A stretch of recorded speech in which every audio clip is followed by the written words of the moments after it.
बॉलीवुड की evergreen beauty रेखा हाल ही में एक live singing show rising stars में पहुंची हुई थी और यहां उनके अंदाज ने सभी को एक बार फिर से अपनी अदाओं का दीवाना बना दिया। जी हाँ, रेखा जब भी किसी टीवी शो पर आती हैं तो चार चांद लगा देती हैं। खैर यहाँ भी कुछ ऐसा ही हुआ। शुरुआत से लेकर आखिर तक रेखा छाई रही हैं। शो के दौरान एक जज शंकर महादेवन ने रेखा को तमिल गाना गाने को ही कहा और शंकर की इस रिक्वेस्ट पर रेखा ने सुर लगाए। इसके बाद जज साहब ने गाने का मतलब बताया। खैर इसी के दौरान ही शंकर ने रेखा को कहा, यू रॉक्ड द शो। इस कॉम्प्लीमेंट के जवाब में रेखा ने कहा चुम्मा, और रेखा के इस जवाब के बाद शंकर ने बताया कि तमिल में चुम्मा का मतलब सिंपली होता है। इसी बीच रेखा को बिग बी डुम्मा चुम्मा याद आ गया। हालांकि वो इसका जिक्र करते ही चुप हो गई।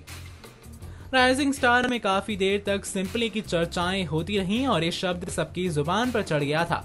साथ ही कमाल की बात तो ये है कि इस शब्द के बारे में बिग बी भी जानते हैं। नहीं, वो शो में रेखा के साथ नहीं थे, लेकिन इस शो के कुछ देर बाद ही उन्होंने एक ट्वीट किया और इससे लग रहा है कि शायद अमिताभ ने रेखा के स्पेशल एपिसोड को देखा होगा और इसीलिए उन्होंने भी ट्वीट में यही शब्द लिख दिया। बता दें आप सभी को कि ये शो रात 9 से 11 बजे के बीच आता था और बिग बी का ट्वीट 10:54 पर किया गया था। इससे पहले भी अमिताभ बच्चन के साथ ऐसा हो चुका है। जी हाँ, श्रीदेवी के निधन से पहले ही अमिताभ ने एक ट्वीट किया था कि अचानक उन्हें घबराहट हो रही है और इसी के बाद ही श्रीदेवी के निधन की खबर आई थी तो सभी हैरत में पड़ गए थे।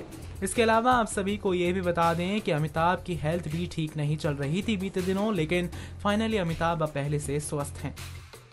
Extra news report. Subscribe and press the bell icon for latest update.